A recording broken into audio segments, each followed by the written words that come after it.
Go to your Snapchat and open message window.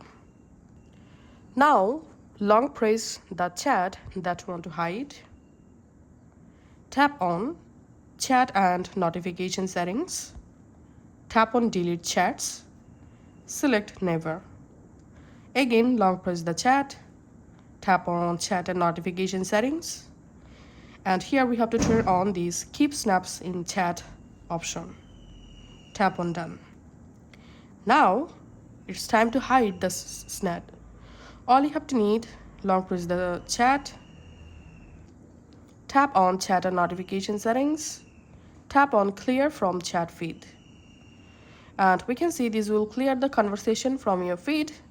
It will not delete any saved or sent messages in your conversation. So tap on Clear. And we can see the chat is now hidden from my Snapchat chat list. Now to find out and access the hidden chat, tap the search icon and type the name for the chat or conversation.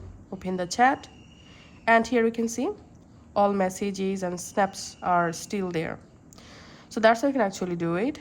Thanks for watching.